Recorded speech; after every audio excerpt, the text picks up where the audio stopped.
رب اعوذ بک من همزات الشیاطین واعوذ بک رب ان یحضرون بسم اللہ الرحمن الرحیم الحمد للہ وسلام علی عبادہ الذین اصطفى ولعنۃ الدائمۃ الباقیۃ علی اعدائہم اجمعین من الآن الی قیام یوم الدین اما بعد فقط اوصیکم ونفسی بتقوی اللہ وقال علی بن ابی طالب علیہ الصلاۃ والسلام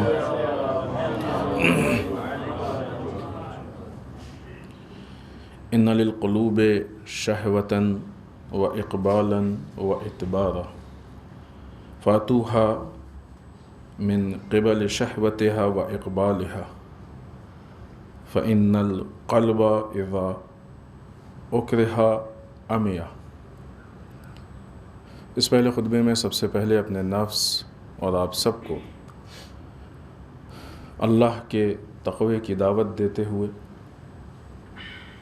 اس لیے کہ تقوی الہی میں یا اس کے ذریعے جس نظام اسلام پہ عمل کروایا جا رہا ہے وہ نظام انسان کی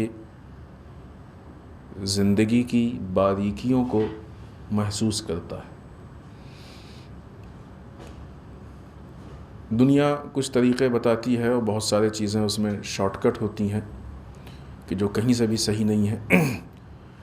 فلاں کے ساتھ ایسا کرو تو ایسا ہوگا، ویسا کرو تو ویسا ہوگا۔ اگر ٹھیک ہے، یہ پراپر صحیح طریقہ ہے اسلام کی نگاہ میں تو اچھی چیز ہے،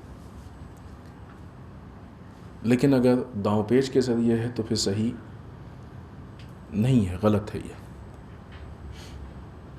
دنیا جہاں تک بھی بات کر رہی ہے اس کے سوچنے، سمجھنے، فکر کرنے کی طاقت محدود ہے، اور محدود اس معنی میں کہ بہت کم ہے۔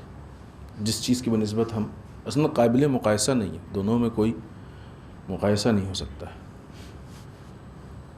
دوسری چیز یہ کہ تجربے کی بنیاد پہ بات ہے، لہٰذا لاکھ کوئی کہے کہ ہم نتیجے کے ذمہ دار ہیں، کوئی بھی ہماری اور آپ کی زندگی کے نتیجے کی ذمہ داری نہیں لے سکتا ہے۔ جھوٹ ہے، یہ ممکن ہی نہیں کہ کوئی نتیجے کی ذمہ داری لے لے، چونکہ تقوی الہی کے مقابلے میں یہ دنیاوی چیزیں اور دنیاوی داؤں پیچ استعمال ہوتے ہیں، اس لیے ہم نے اس بات کو بعنوان مثال پیش کیا۔ لیکن وہ نظام پروردگار کی جس کو ہم تقوی الہی کہتے ہیں، اس کی نگاہ انسان کی زندگی، انسان کی ضروریات، انسان کے مزاج، انسان کے حالات پہ باریکی کے ساتھ اور آخری درجے تک، اور اللہ انسان کے نتیجے کی ذمہ داری لے بھی سکتا ہے اور لیتا بھی ہے، اور یہ جو نتیجے کی ذمہ داری اور گارنٹی لیتا ہے یہ 100% وہی ہوتا ہے یا ہوگا جو اللہ نے ذمہ داری یا گارنٹی لی۔ اب ایسی صورت میں کوئی تقوی کو چھوڑ کے اس داؤں پیچ کی طرف چلا جائے تو یہ سوائے حماقت کے اور محض حماقت ہے، اس کے علاوہ کچھ اور نہیں ہو سکتا۔ ہاں، یہ اور بات ہے کہ بعض اوقات انسان چاہتا ہے کہ فوراً ہم کو نتیجہ مل جائے، اللہ کی نگاہ میں اس نتیجے کا وقت وہ نہیں ہوتا، لہٰذا جب وقت ہوتا ہے تو اللہ نتیجہ دیتا ہے۔ اس لیے کہ اگر فوراً نتیجہ دے دیا جائے گا، مثلا آپ کہیں گئے کھانا کھانے کے لیے اور آپ کو دیکھ کے انہوں نے کوئی گھر ہے یا ہوٹل ہے کھانا چڑھایا، اب آپ کہیں فوراً دے دو ہم کھا لیں گے، کھا سکتے ہیں؟ لاکھ آپ کہیے وہ نہیں دے گا، ابھی پکا نہیں ہے، ابھی تو چڑھایا ہے ہم نے۔ اگر آپ کی بات مان کے دے دے تو یہ تو آپ کو لگے گا کہ ہم کو مل گیا ہے، لیکن اس سے آپ فائدہ نہیں اٹھا پائیں گے۔ اس کھانے سے منہ میں ڈالیں گے تو کچا ہے، نہیں کھا پائیں گے، مزہ بھی نہیں ہوگا، چبا بھی نہیں پائیں گے، کھا بھی نہیں پائیں گے، کسی طرح کھا لیا تو پیٹ خراب ہو جائے گا۔ یہی حال نتائج کا ہے۔ ہماری ضد ہوتی ہے کہ فوراً نتیجہ مل جائے، اللہ کہتا ہے ٹھہرو، بھی وقت نہیں ہے اس کا، جب وقت آئے گا تو ہم نتیجہ دیں گے۔ لہٰذا پھر ہم داؤں پیچ کر کے جلدی نتیجے کو اپنانے کی کوشش کرتے ہیں، پھر وہ نتیجہ اپنے وقت پہ نہیں ہوتا ہے تو یا تو ہم اس سے فائدہ نہیں اٹھا پاتے ہیں، اگر فائدہ بھی اٹھائیں گے تو وہ دوسری شکل میں ہمارے لیے نقصان دہ ہو سکتا ہے۔ لہٰذا اللہ کے دیے ہوئے نتیجے میں اور دنیا سے لیے ہوئے نتیجے میں بہت فرق ہے۔ ہاں، اب یہ اس نتیجے تک پہنچنے کے لیے انسان کو صبر کرنا پڑتا ہے۔ یہ خود تقوی کے صفات، اس کے مراحل، اس کے پروسیس، اس میں خود صبر کی بہت زیادہ اہمیت ہے اور بہت اہم مقام ہے۔ لہٰذا انسان کو جس نتیجے تک پہنچنا ہے، جیسے پہنچنا ہے، تقوی پروردگار ہی ہے کہ جو اس کو اس کے من چاہے نتیجے تک پہنچا سکتا ہے، ورنہ دنیا کے داؤں پیچ اس کو من چاہے نتیجے تک نہیں پہنچا سکتے۔ جو بھی چیز ہوگی وہ اس کے لیے دھوکہ ہوگی، نقصان دہ ہوگی، اس کے لیے فائدہ مند نہیں ہو سکتی ہے۔ صرف چاہیے یہ کہ انسان اس کے لیے صبر کرے، اور اسی کا نام ہے ایمان، کہ ہم کو اللہ پہ کتنا ایمان ہے، ہم کو اللہ پہ کتنا بھروسہ ہے۔ اپنے کام کو بسم اللہ الرحمن الرحیم، افوض امری اللہ ان اللہ بصیر بالعباد، ہم اپنے کاموں کو اللہ کے حوالے کرتے ہیں، وہ اپنے بندوں کو سے زیادہ آگاہ۔ تو اب اگر ایمان اور ہمارا عقیدہ محکم ہے، مضبوط ہے، تو ہم جلد بازی نہیں کریں گے، اللہ کے حوالے کر کے صبر کریں گے اور اطمینان کریں گے۔ اور اگر جلد بازی کر رہے ہیں، شارٹ کٹ اپنا رہے ہیں، تو اس کا مطلب کہ ایمان میں پرابلم۔ اسی لیے روایت میں ہے کہ انسان گناہ کرتا ہے تو ہر گناہ خود ایک کفر کی قسم ہے۔ وہ والا کفر نہیں ہے کہ انسان کافر و نجس ہو جائے، یہ وہ والا کفر نہیں ہے، یہ وہ کفر ہے کہ جو مومنین کے لیے استعمال ہوتا ہے۔ ہر گناہ انسان کا خود ایک کفر کی قسم ہے۔ کیوں؟ اس لیے کہ وہ ایمان کے مقابلے میں آ جاتا ہے۔ ہمارا ایمان اتنا مستحکم نہیں ہوتا ہے کہ ہم اس راستے میں اس مدت تک اللہ پہ بھروسہ کر سکیں۔ آئیے اس کے بعد امیر المومنین علی ابن ابی طالب علیہ الصلاۃ والسلام کا یہ قول کی جو کلمات قصار میں موجود ہیں، امام فرماتے ہیں ان للقلوب شہوۃ و اقبالا و ادبارا۔ مولا نے اپنی اس حکمت میں دل کے حالات کے متعلق گفتگو کی ہے کہ یقیناً بالتحقیق دلوں کے لیے الگ الگ حالت ہیں۔ کبھی کسی کام کے لیے رغبت ہوتی ہے، خواہش ہوتی ہے، انسان کا دل چاہتا ہے، اور کبھی ایسا ہوتا ہے کہ انسان اس کام کے لیے پیچھے ہٹتا ہے، اس کا دل نہیں چاہتا ہے، اس کی خواہش نہیں ہوتی ہے، ادبارہ پیچھے ہٹتا ہے اس کام سے۔ فاتوہا من قبل شہوتہا و اقبالہا، لہٰذا جب تمہیں اس کام کے لیے میلان ہو، خواہش ہو، دل چاہے، اس وقت تم اس کو انجام دو۔ فإن القلب اذا اکرہ عمیا، یقیناً بالتحقیق جب دل کسی کام کو نہیں چاہتا ہے کسی وقت، تو پھر اس سے متعلق اندھا ہو جاتا ہے۔ یہ مولا کا قول ہے۔ یہ در واقع ہماری زندگی میں جو بھی ہماری ایکٹیویٹیز ہیں، کام ہیں، ان کے کرنے کا ایک اعتبار سے کیا مناسب وقت ہے یا کون سی حالت ہے کہ جس حالت میں کیا جائے اس کام کو، کہ جب ہمارے یعنی ذہنی اعتبار سے، فکری اعتبار سے کیا حالت ہو، اور ہر کام کو ہم اس وقت شروع کریں کہ جب اپنے آپ کو اس کے لیے آمادہ کر لیں اپنے وجود کی ذہنی اعتبار سے۔ یعنی ایسا نہیں ہے کہ دل نہیں چاہا اور کام شروع کر دیا، اور ایسا بھی نہیں کہ ابھی دل نہیں چاہا تو کام کریں ہی نہ، نہیں، اس کا دوسرا مطلب یہ ہے، آگے گفتگو ہوگی، کہ اپنے آپ کو ذہنی اعتبار سے اس کام کے لیے ہم خود کو آمادہ کریں۔ یہاں پہ جو قلب ہے، امام نے فرمایا کہ ان للقلوب، دلوں کی یہ حالت ہے کہ کبھی خواہش ہوتی ہے، دل چاہتا ہے کام کرنے، کبھی نہیں۔ تو یہاں پہ جو امام نے قلب کا لفظ استعمال کیا ہے، اس سے مراد علماء کا کہنا ہے کہ انسان کی عقل اور فکر، کہ جب ذہنی اور عقلی اعتبار سے انسان کسی کام کے لیے آمادہ ہو۔ امام بتانا چاہتے ہیں کہ انسان کی حالات یا انسان کے دل کے حالات یا ذہنی اعتبار سے جو عقل کے اعتبار سے حالات ہیں وہ مختلف ہوتے ہیں۔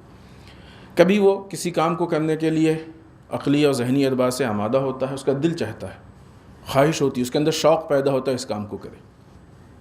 اگر ایسے موقع پہ اس کام کو شروع کرے گا، اس سے کرایا جائے، اس کام کو وہ کرے، تو وہ کام الگ الگ پہلو سے اس کو دیکھتا ہے، مختلف اس کے جو جوانب ہیں ان کو دیکھتا ہے، کوشش کرتا ہے کہ اس میں کوئی نقص نہ رہ جائے، کمی نہ رہ جائے، کچھ چھوٹ نہ، کیونکہ پورا ذہن اس پہ لگا ہوا ہوتا ہے۔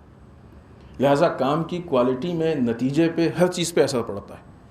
یہ ایک حالت ہے کہ جب انسان ذہنی اعتبار سے، دل کے اعتبار سے آمادہ ہوتا ہے کام کے لیے، تو پورے کہتے نہیں بعض اوقات کی پورے وجود سے اس کام کو کر دیں۔ ظاہر سی بات ہے ہر کام پورے وجود سے ہوتا ہے، لیکن یہ کہ ہماری عقل و ذہن و فکر ہر چیز اس کے ساتھ ہو، پورا وجود، یعنی یہ تو انسان ہر اعتبار سے اس کام کے لیے سوچتا ہے، سمجھتا ہے، ہر اس کے طرف پہ، ہر جانب پہ نظر کرتا ہے، ہر پہلو کو دیکھتا ہے، کوئی کمی نہ رہ جائے، نقص نہ رہ جائے، پھر اس کام کو انجام دیتا ہے۔ کبھی انسان کی حالت ایسی ہوتی ہے کہ انسان کو کسی کام کے کرنے سے دل نہیں چاہتا، کراہت محسوس ہوتی ہے، تنفر ہوتا ہے، کہتے ہیں بعض اوقات موڈ نہیں ہو رہا ہے، دل نہیں چاہ رہا ہے، یعنی اس کے طرف میلان نہیں ہے، تھکان محسوس کر رہا ہے۔ جب انسان ایسے موقع پہ کسی کام کے لیے لگایا جاتا ہے یا کسی کام کو کرتا ہے بالاکراہ، دل نہ چاہتے ہوئے بھی، تو خود بخود اس کو فوراً تھکان محسوس ہونے لگتی ہے۔ ہو سکتا ہے کہ ہر طرف نہ دھیان دے پائے، نقص رہ جائے، کمی رہ جائے، کام پورا نہ ہونے پائے، نتیجہ صحیح نہ ہونے پائے، جلدی سے اپنے آپ کو جو ہے وہ اس سے الگ کرنے کی کوشش کرتا ہے، بیٹھ جانے کی کوشش کرتا ہے، تو یہ کام کی کوالٹی پہ اثر پڑتا ہے۔ تو یہ دو حالت ہیں انسان کے کام کرنے کی۔ ایک وہ حالت ہے کہ جب دل چاہ رہا ہے، کوئی بھی کام ہے اس میں، ابھی آگے بعض روایات میں عبادتوں کے لیے مثال دی گئی ہے، لیکن اس میں یعنی مگر جو اور بھی دوسری روایتیں ہیں ان سب میں یا خود اس قول میں مولا نے عبادت کے لیے قید نہیں لگائی ہے۔ زندگی کا ہر کام، چاہے ہماری جاب ہو، خاص کر کے جو اسٹوڈنٹ پڑھتے ہیں، اگر ان کا ذہن اپنے آپ کو انہوں نے آمادہ کر لیا پڑھنے کے لیے اور پھر اس کے بعد وہ کتاب کھول رہے ہیں، دل لگا کے پڑھ رہے ہیں، تو وہ چیزیں آسانی سے سمجھ میں آتی ہیں، ذہن میں بیٹھتی ہیں، یاد ہو جائیں گی۔ اور اگر دل نہیں لگ رہا ہے تو بعض اوقات ایسا ہوتا ہے کہ آنکھیں جو ہے عبادت کو پڑھتی ہیں لیکن ذہن ساتھ نہیں دیتا، جس کے نتیجے میں وہ چیزیں سمجھ میں نہیں آتی ہیں، گہرائی تک نہیں جا پاتا ہے، سوچ نہیں پاتا ہے، فکر نہیں کر پاتا ہے۔ اس کا مطلب پھر ہم اس بات کو آگے آئے گی وضاحت پھر واضح، اس کا مطلب یہ نہیں پڑھائی چھوڑ دے، اس کا مطلب یہ کہ اپنے آپ کو اس کے لیے آمادہ کریں، اپنے دل کو، اپنی عقل کو اس کے لیے آمادہ کریں، وہ انشاءاللہ آگے آئے گی بات۔ اسی طریقے سے امام نے حکمت نمبر 312 میں یہی بات تقریباً نقل کی ہے، لیکن یہاں پہ یہ اس میں عبادت کی طرف اشارہ ہے۔ ان للقلوب اقبالا و ادبارا فاذا اقبلت فاحملوها على النوافل واذا ادبرت فاقتصروا بها على الفرائض۔ کبھی دل کی حالت ہوتی ہے کہ اقبال، یعنی دل چاہتا ہے کسی کام کے لیے، اور کبھی ایسا ہوتا ہے کہ دل نہیں چاہتا، پیچھے ہٹتا ہے اس کام سے۔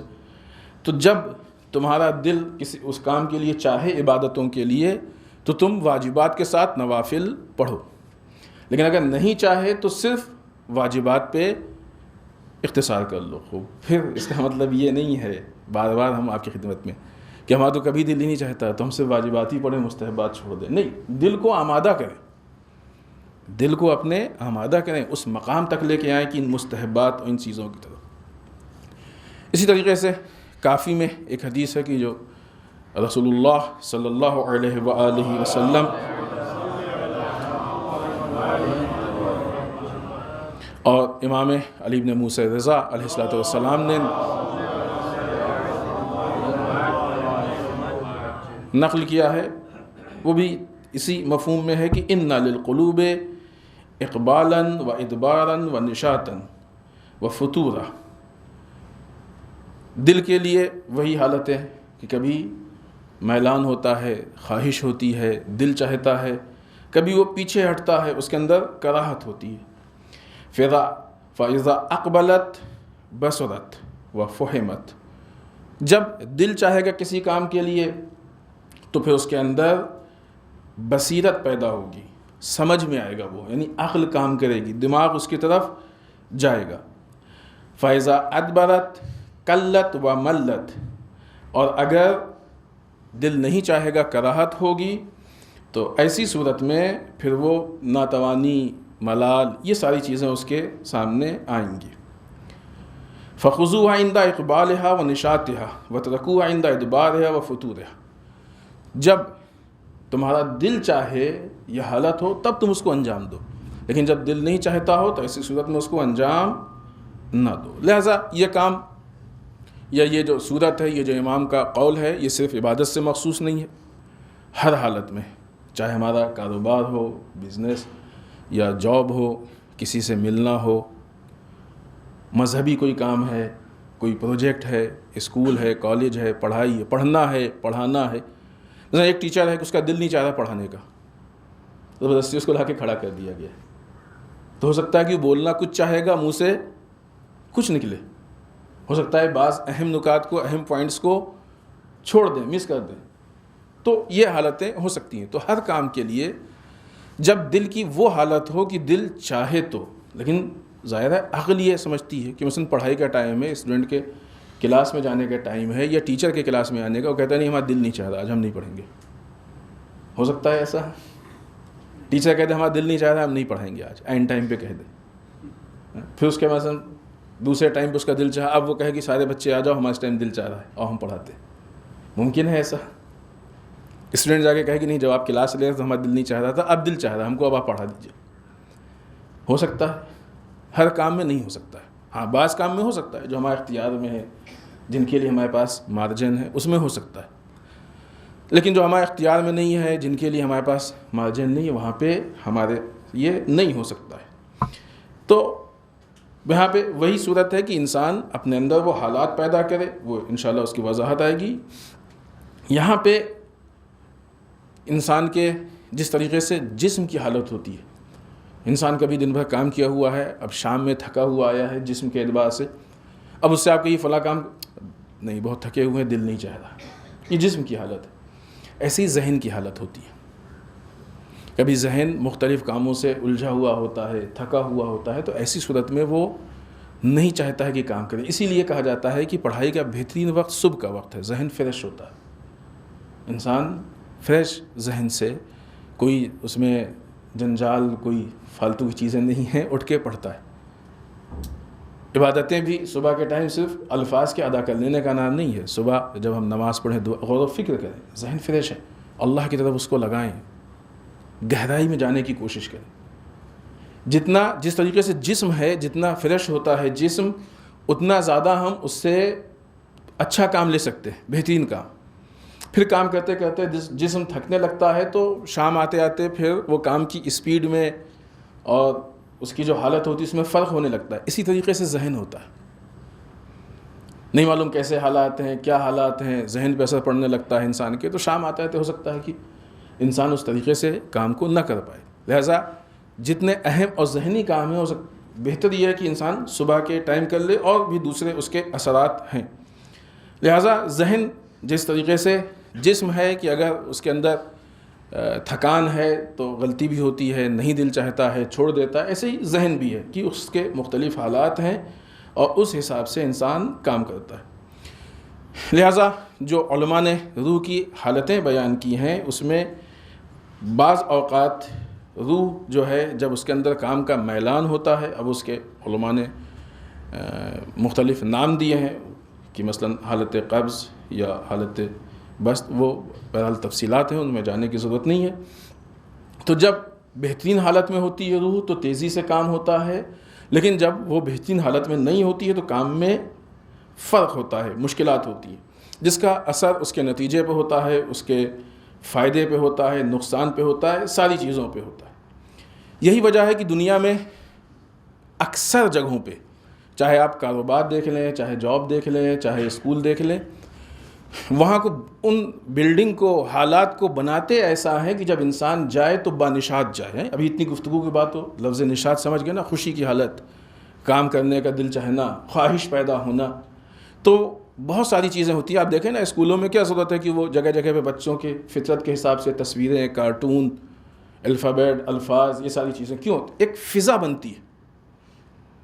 بہت سی جگہوں پہ ٹیچرز کھڑے ہو کے بچوں کا استقبال کرتے ہیں, ایک فضا بنتی. جب آئیں تو بھلے ہی اگر وہ راستے میں کچھ اثر ہو گیا ہو, تھک گئے ہوں, تو یہاں پہ آ کے ان کی تھکان ہم اتار دیں. ذہنی تھکان کے اتارنے کے بہت سارے طریقے بھی ہوتے ہیں. اسی طریقے سے جاب میں, بزنس میں جو امپلائیز ہوتے ہیں ان کے لیے ایسی چیزیں رکھی جاتی ہیں کہ ان کے اندر ایک نشاط پیدا ہو, خواہش پیدا ہو کام کرنے کی. ان کو پیکیج دیے جاتے ہیں, چھٹی کی کیا آفر کیے جاتے ہیں, گھومنا, یہ وہ, بہت ساری چیزیں ہوتی ہیں کہ جو ان کے لیے, تاکہ وہ بانشاد کام کر سکیں. جتنا وہ دل لگا کے کام کریں گے اتنا اس کو فائدہ ہوگا, رزلٹ اچھا ہوگا, اس کو فائدہ ہوگا. خوب یہ چیزیں ممکن ہے, سب کر سکتے ہیں. ہاں بعض چیزیں ایسی بھی ہوتی ہیں کہ جو حرام ہوتی ہیں. بعض سی جگہوں پہ میوزک استعمال کرتے ہیں اس کام کے لیے, ظاہر حرام ہے, وہ ہر آدمی نہیں کر سکتا. یا اور بھی اس طرح کی حرام چیزوں کو استعمال کرتے ہیں کہ بہت ساری چیزیں لائق ذکر بھی نہیں ہیں, وہ جائز نہیں ہے. لیکن جائز طریقے الا ماشاء اللہ بہت سے ہیں کہ جس کے ذریعے سے کام کے لیے ایک حالت پیدا کی جائے کہ انسان خضوع خشوع سے. اللہ نے بھی عبادتوں سے پہلے کچھ مراحل رکھے ہیں. بعض علماء نے تعبیر کی ہے کہ مثلا خود وضو اور جو وضو کے مراحل ہوتے ہیں, نماز سے پہلے اقامت, اس سے پہلے اذان, اس سے پہلے تلاوت, یہ ساری چیزیں ایسی ہیں کہ جو انسان کو اس فضا میں لاتی ہیں, اس ماحول میں لاتی ہیں. یہ نہیں کہہ سکتے کہ اس دن بھر کے تھکے ہیں, نماز مغربین پڑھنے کا دل نہیں چاہ رہا, نہیں کہہ سکتے ہم. نہیں, آئیں اپنے آپ کو ان مراحل سے گزاریں کہ ہمارے اندر خواہش پیدا, نشاط پیدا ہو جائے, دل اس کے لیے آمادہ ہو جائے تاکہ ہم اس کام کو کر سکیں. لہٰذا بہت ساری چیزیں ہیں کہ جس کی وجہ سے انسان اپنے آپ کو, اور جس طریقے سے وہاں وعدے ہوتے ہیں, البتہ ہم یہ نہیں کہہ سکتے کہ اس طریقے سے یہاں ہے, بلکہ اللہ کے اس نظام کو دیکھ کے یقیناً انہوں نے نقل کی ہوگی, کیونکہ اللہ کا نظام پہلے کا ہے. اللہ نے بھی اپنے اطاعت کرنے والے بندوں کے لیے انعام رکھا ہے. ہماری اطاعت کرو, جنت دیں گے, کوثر دیں گے, سلسبیل دیں گے, فلاں دیں گے, فلاں. اصل اجر نہیں ہے, اصل تو یہ ہے کہ ہم عبادت اس لیے کر رہے ہیں کہ ہمارا اللہ ہم سے راضی ہو جائے, اس کا حکم ہے. جنت کے لیے عبادت نہیں کر رہے ہیں ہم لوگ ہیں. یہ نماز جنت و کوثر و سلسبیل کے لیے نہیں پڑھ رہے ہیں. یہ نماز اس لیے پڑھ رہے ہیں کہ اللہ نے حکم دیا, بس اس کے علاوہ کچھ اور نہیں ہے. یہ اور ہے کہ اس کے اجر میں اللہ دے گا. جب انسان کو شوق پیدا کرنے کے لیے, بعض جگہوں پہ بیان کیا گیا ہے کہ قرآن مجید نے بعض کھانوں کا ذکر کیا ہے, ان کھانوں کی تاثیر یہ ہے کہ وہ انسان کے اندر خواہش اور نشاط پیدا کرتے ہیں, ایسے کاموں کی اس کا اثر. بعض علماء کا یہ ماننا ہے کہ انسان کی نیند کا بہت دخل ہوتا ہے, اور یہ تجربہ بھی لوگ کرتے ہیں. اگر انسان رات بھر سویا نہیں ہے, صحیح سے اس کو نیند نہیں ملی ہے, تو پھر دن میں وہ بانشاد کام نہیں کرے گا, اس کی حالت میں فرق ہوگا. لیکن اگر صحیح نیند مل جائے, یعنی صحیح, ابھی تو لوگوں کی لائف اسٹائل اتنی خراب ہو رہی ہے کہ آدھی رات اور آدھی رات کے بعد سوتے ہیں, پھر صبح دیر میں اٹھتے ہیں. نیند پوری ہو, نیند پوری ہونا اور ایک حصے میں پوری ہونا یہ اہم ہے انسان کے لیے. یہ ایک الگ موضوع, ابھی ہم اس پہ گفتگو نہیں کر رہے. لیکن اگر نیند انسان کو صحیح ملی ہے تو پھر وہ دن بھر بانشات, یعنی خواہش کے ساتھ, میلان کے ساتھ اچھی حالت میں کام کرے. یہ بہت سی چیزیں ہیں کہ جو انسان کو اس طرف لے کے آتی ہیں کہ انسان کسی بھی کام کو اچھے طریقے سے انجام دے. خوب, وہاں پہ جو روایت میں کہا گیا ہے کہ اگر انسان کے دل کی حالت ہے تو نوافل پڑھے, اور نہیں تو پھر واجب پہ. وہ ہم نے عرض کیا کہ منع نہیں ہے حالت پہ. اب یہ اتنی ساری گفتگو کے ساتھ یہ بات واضح ہو گئی ہوگی کہ ہم کو حالت پیدا کرنی ہے, چھوڑنا نہیں ہے. دوسرا پہلو ایسا نہیں ہے کہ انسان اگر تھکا ہے تو اس کے لیے نوافل مستحب نہیں ہے. مستحب تب بھی ہے, اجر و ثواب تب بھی ہے, وہ صرف انسان کے حالت کے لیے بیان ہوا ہے, استحباب ختم نہیں ہوتا ہے. لہذا اگر انسان مولا کائنات کے اس نصیحت یا اس حکم یا اس بات پہ عمل کرے تو اس کی زندگی میں, زندگی کے کاموں میں, اس کی کوالٹی میں بہت فرق پیدا ہوگا. جب انسان اپنے اندر شوق پیدا کرے گا کسی کام کے لیے تو کام کی کوالٹی. خوب, اس کے لیے اور بہت ساری تفصیلات ہیں, لیکن اس سے زیادہ دامن وقت میں گنجائش نہیں ہے. تو انسان کام کی کوالٹی میں فرق پیدا ہوگا, بہتر سے بہتر طریقے سے کام انجام دے گا, نتیجہ اچھا ہوگا, فائدے میں اضافہ ہوگا اور انسان بہت تیزی کے ساتھ ترقی کرے گا۔ بسم اللہ الرحمن الرحیم۔ انا اعطیناک الکوثر فصل لربک وانحر انا شانئک هو الابتر۔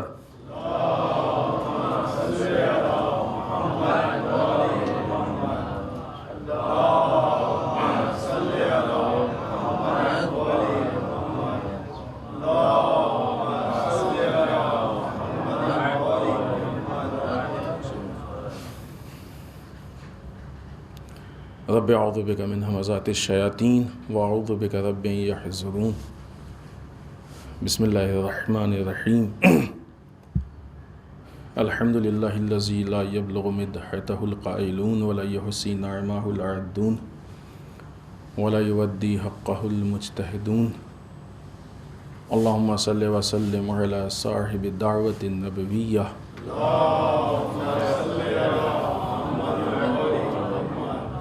وصولة الحیدریہ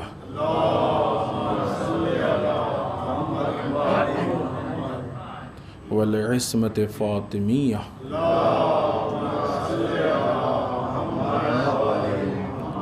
والحلم الحسنیہ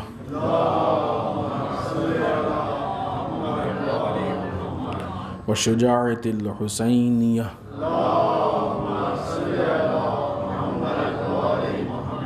والعبادة السجادیہ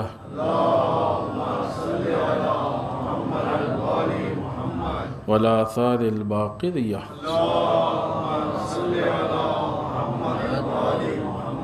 والمأثر الجعفریہ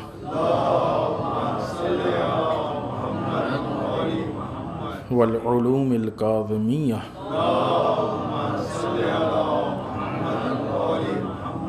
والرضاء الرضویہ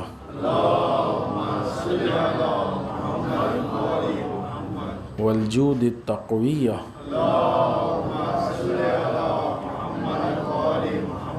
والنقاوة النقویہ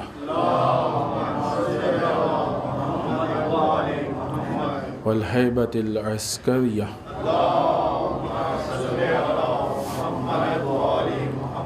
والغیبة الہیہ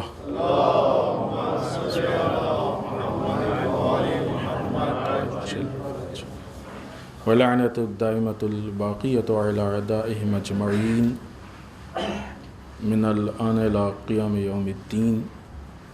اما بعد، اس دوسرے خطبے میں ایک بار پھر اپنے نفس اور آپ سب کو اللہ کے تقوی کی طرف تاکید کرتے ہوئے اس ہفتے کے مناسبات میں اس سے پہلے کی مناسبات کو ذکر کریں، یادآوری کرا دیں کہ رجب کا مہینہ ہم لوگوں کے تزکیہ نفس، استغفار، اپنی روحانی حالت کی تبدیلی، مناجات، دعائیں، اطاعت، عبادات، دنیا سے اپنے رابطے اور رشتے کو توڑ کے اللہ سے رشتے کو مضبوط بنانے کے لیے بہترین موقع ہے۔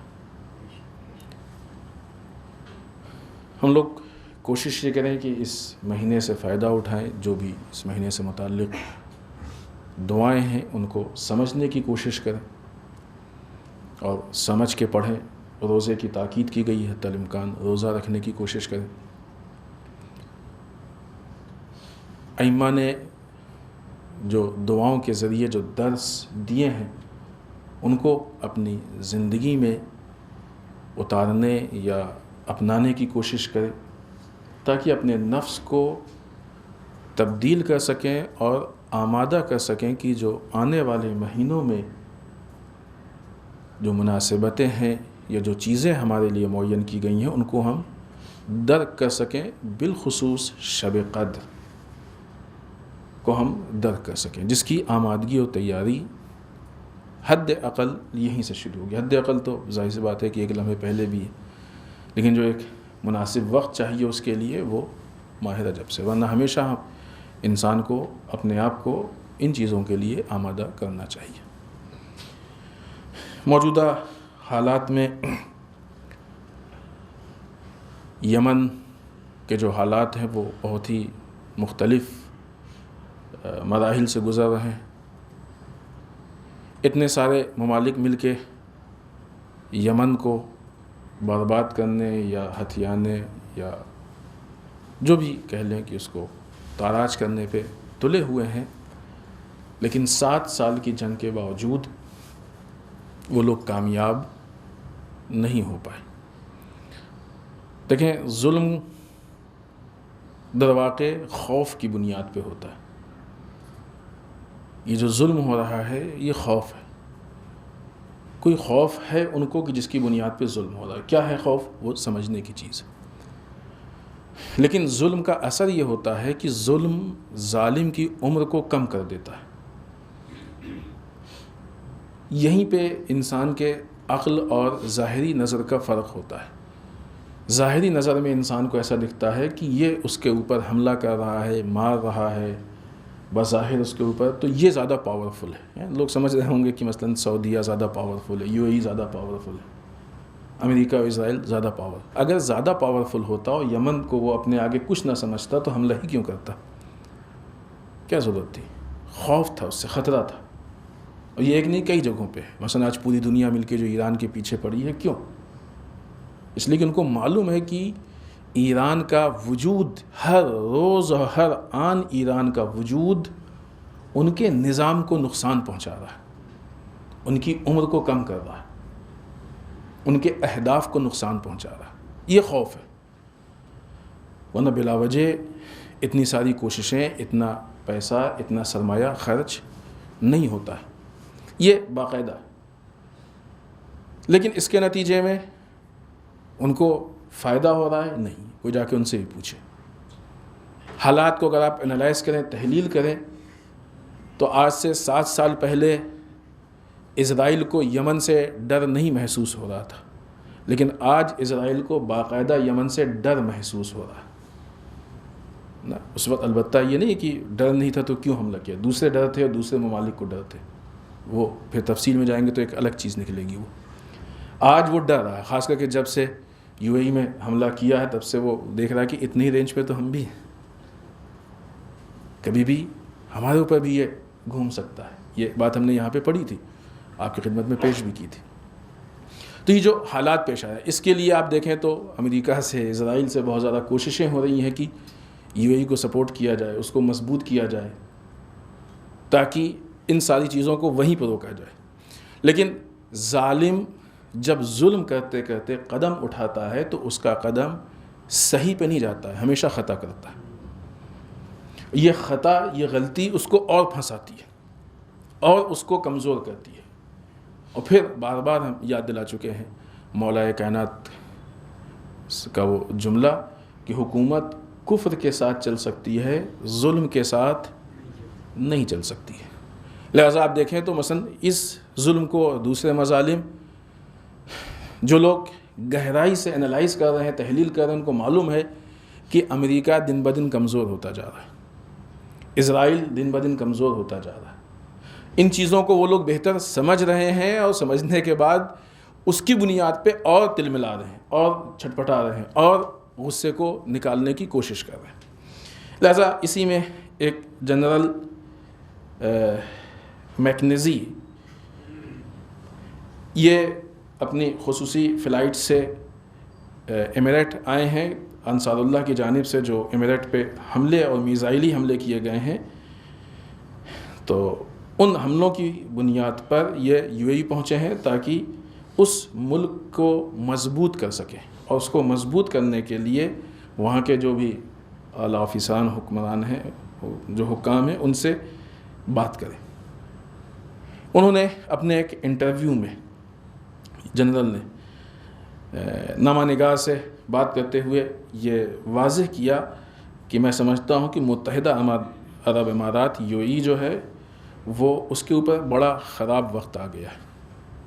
شاید یہ ہم لوگوں کو محسوس نہیں ہو رہا ہوگا، لیکن جو لوگ اہل فن ہیں وہ گہرائی میں جا کے دیکھتے ہیں، ان کو معلوم ہے کہ یہ کیا ہو سکتا ہے، اس کے اثرات کیا ہو سکتے ہیں، کہ اس کے اوپر بہت برا وقت آ گیا ہے، لہٰذا حمایت ضروری ہے. آپ دیکھیں کہ پوری دنیا اس وقت بہت تیزی سے دو حصوں میں تقسیم ہو رہی ہے، بہت تیزی سے پوری دنیا دو حصوں میں تقسیم ہو رہی ہے. ایک وہ کہ جو ظلم اور ظالم کا سپورٹ کر رہے ہیں، دوسرے وہ کہ جو یا تو ظلم نہیں کر رہے ہیں، ظالم کا سپورٹ نہیں کر رہے ہیں، بلکہ ظالم کے مقابلے میں آئے ہیں، یا اس قسم کے لوگ جن کو ظلم پسند نہیں ہے لہٰذا وہ ظالم کے مقابلے میں آ گئے ہیں اور اس نظام عدل کی حمایت کر رہے ہیں. بہت تیزی سے یہ دو حصوں میں تقسیم ہو رہی ہے اور ہر آدمی جو بھی اس کے اہداف ہیں، جو بھی نیت ہے، وہ کھل کے سامنے آ رہا ہے. دو باتیں اور بہت تیزی سے. ایک تو ابھی کچھ دن پہلے کا واقعہ ہے کہ کشمیر میں کسی گاؤں میں ایک گھر میں گھس کے کسی سپاہی نے شہید قاسم سلیمانی کی تصویر کو اتارا اور اسے پھاڑ کے ظاہراً شاید جلا دیا یا جو بھی کہیں، توہین کی اس تصویر کی.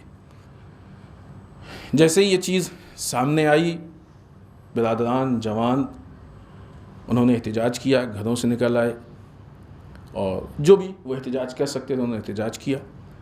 یہاں پہ انڈین آرمی کی طرف سے بہت اچھا قدم یہ اٹھایا گیا کہ آفیسرز نے جا کے تصویر کو وہاں پہ لگایا اور اس سلسلے میں معافی مانگی. ظاہر سی بات ہے کہ یہ ایسا کوئی کام نہیں تھا کہ جس کے لیے جا کے کوئی سپاہی اس تصویر کو نکال کے پھاڑے. یہ کسی نے جرم نہیں کیا تھا. بہرحال ایک اچھا قدم اٹھایا انہوں نے اور اس کی بنیاد پہ یہ جو بھی اختلاف تھا، جو بھی حالات تھے، کنٹرول میں آ گئے اور نارمل ہو گئے. دو چیز، ایک چیز یہ کہ یقیناً جو اس کو ختم کرنے کا راستہ اپنایا گیا بہترین راستہ ہے، لائق تعریف ہے، لیکن اس سے اہم سوال یہ ہے کہ یہ حالات پیش کیوں آئے؟ وہ جس سپاہی نے یہ کام کیا کس بیس پہ کام کیا؟ اس کو کیا پرابلم ہے قاسم سلیمانی کی تصویر سے؟ کیوں مشکل ہے؟ ظاہر سی بات ہے کہ یا تو وہ انٹرنیشنل میڈیا اور یا نیشنل میڈیا کے جھوٹ کا شکار، افواہوں کا شکار ہے، وہ غلط طریقے سے اس کی تعصبات کا شکار ہے. یہ جو بھی میڈیا یا بعض اوقات جو اس وقت عہدیداران، ظاہر ہے کہ حکومت کا جو سسٹم ہے، جو ہمارے یہاں کا آئین ہے، نظام ہے، وہ مذہبی تعصب کی اجازت نہیں دیتا ہے. لیکن وہ لوگ کی جو پاور میں ہیں ان میں سے بہت سارے ایسے ہیں کہ جو مذہبی تعصب کی طرف لے کے جا رہے ہیں اور اسی بنیاد پہ وہ حکومت کرنا چاہتے ہیں اور کر رہے ہیں، اسی بنیاد پہ بہت سے لوگوں کو بیوقوف بنا کے. اور دوسری طرف سے یہ چیز خود ملک کے لیے نقصان دہ ہے کہ ساری ترقی ختم ہو گئی اور صرف مذہبی جھگڑا ملک میں نظر آ رہا ہے. اس کے جو نقصانات ہیں، ان نقصانات کی کوئی انتہا نہیں ہے. یہ کبھی بھی کہیں بھی کسی بھی حد تک کسی بھی مقام تک پہنچ سکتے ہیں. لہٰذا جو شہید قاسم سلیمانی کی تصویر کی توہین کی گئی اس کی بھی مذمت کرتے ہیں، ساتھ میں جو یہ حالات پیدا کیے جا رہے ہیں اس کی بھی مذمت کرتے ہیں. اگر اس کے ذمہ دار میڈیا ہے اس کی بھی ہم مذمت کرتے ہیں. ہوا تھا نا اس سے پہلے شہید قاسم سلیمانی سے متعلق میڈیا نے بھی کچھ باتیں کی تھیں، بات بار بار پیش کی گئی. صرف یاد دلا دیں کہ جب ہمارے ملک کی نرسیں پھنسی تھیں تو قاسم سلیمانی نے ان کو نہایت ہی رسپیکٹ اور احترام کے ساتھ آزاد کرا کے بھیجا تھا. لیکن ظاہر سی بات ہے کہ وہ پازیٹیو پہلو نہیں دکھائے جاتے. لیکن قاسم سلیمانی کا کوئی خدا نخواستہ نگیٹو پہلو نہیں تھا کہ جو انڈیا کے ساتھ ہو. داعش سے لڑے ہیں. خوب اگر داعش سے دنیا میں کسی کو نقصان محسوس ہو رہا ہے تو اسے قاسم سلیمانی کو اپنا دوست سمجھنا چاہیے، نہ یہ کہ صرف دوست بلکہ محسن سمجھنا چاہیے کہ ہم کو خطرے سے نکالا ہے. ظاہر ہے قاسم سلیمانی پہ باندازے کافی گفتگو ہوتی رہتی ہے اور ہو چکی ہے، ہمیں اس پہ بات نہیں کرنا. لیکن دیکھیں کہ ان حالات میں اب یہ بیچارے کتنے اندھے ہیں کہ جو اس شخصیت کے فوائد کو نہیں جانتے ہیں جو ان سے ہم کو فائدہ پہنچا ہے، چاہے انٹرنیشنل لیول پہ پہنچا ہو چاہے ذاتی پہنچا ہو، بلکہ ایک افواہوں کی بنیاد پہ دل میں بغض رکھے ہوئے. کتنے بدترین حالات ہیں کہ جو پیدا کیے جا رہے ہیں. لوگوں کی نگاہوں میں پہچاننے کی اب صلاحیت نہیں رہ گئی ہے کہ افراد کو پہچان سکے. اب یہ حالات رہے تو پھر ہمارا ملک کہاں جائے گا؟ افراد کہاں جائیں گے؟ یہ ذمہ دار افراد کی باتیں ہیں، کسی ان پڑھ اور بیکورڈ کی بات نہیں ہے. یہ ذمہ دار افراد نے یہ کام کیا، یہ حرکت کی. تو باقی کو سوچیں کیا حل ہوگا. ایک بات جلدی سے عرض کریں. بہرحال جو مسئلہ حجاب ہے وہ کسی نہ کسی حد تک کوشش ہو رہی ہے لیکن ابھی ختم نہیں ہوا ہے. حجاب انسانی اقدار اور ویلیوز کا نام ہے، انسانی اخلاق کا نام ہے حجاب۔ جو لوگ بھی یہ کہہ رہے ہیں کہ صاحب حجاب نہیں ہے، نہیں کرنا چاہیے، نہیں کرنا چاہیے، کسی کا ایک جملہ ہے، ہم نے کہیں سنا، بہت اچھا جملہ ہے کہ حجاب کون نہیں کرتا ہے؟ یہ جو آپ لوگ کپڑا پہنے رہے واقعی حجاب ہی تو ہے، حجاب تو سبھی کرتے ہیں۔ ابھی بس بحث اس پہ ہے کہ کتنا کرنا ہے، گفتگو اس پہ نہیں ہے کہ حجاب کرنا ہے کہ نہیں کرنا، غلط فہمی میں ہے وہ لوگ، گفتگو اس پہ ہے کہ کتنا کرنا ہے حجاب۔ پھر وہی لوگ کی جو کہتے ہیں کہ عورت و مرد میں فرق نہیں ہونا چاہیے، وہ اسی لباس میں آ کے اتنا بڑا فرق پیدا کر دیتے ہیں کہ آپ مردوں کو شارٹس میں نہیں دیکھیں گے لیکن عورتوں کو دیکھیں گے۔ کیوں اتنا بڑا فرق ہے؟ مرد کیوں نہیں اس حالت میں؟ بہت سی چیزیں ہیں اس میں، ظاہر ہے بہت ساری چیزیں بیان بھی نہیں ہو سکتی، آپ خود غور کریں کہ کہاں کہاں پہ فرق پیدا کیا گیا ہے۔ یہ عقلیں انسان کی جو بھی حجاب نہیں کرتا ہے یا اس کی مخالفت میں ہے یا مقابلے میں ہے، عقلوں پہ پتھر پڑا، غیرت نہیں ہے ان کے یہاں۔ یہ بھی جملہ کسی کا تھا سوشل میڈیا پہ کہ حجاب کی مخالفت وہ کرے گا کہ جس کو اپنے ہاں کی عورتوں کی نمائش پسند ہو یا دوسری عورتوں کو دیکھنا اس کے مزاج میں ہو، وہ حجاب کی مخالفت کرے گا۔ ظاہر سے یہ کس بنیاد پہ؟ بے غیرتی ہے یہ، اور تو نہیں ہے کچھ اس کے علاوہ۔ تو حجاب کے مقابلے میں لڑنا یہ بے غیرتی کے لیے لڑنا ہے۔ کیسے ہو سکتا ہے کہ انسان بے غیرتی کی لڑ رہے ہیں کہ ہمارے اندر بے غیرتی کو رہنے دو؟ غیرت کے مقابلے میں لڑنا ہے، یہ انسانی اقدار کے، انسانی ویلیوز کے خلاف ہے کہ جو کہیں سے بھی انسانیت اور معاشرے کے لیے مفید نہیں ہے۔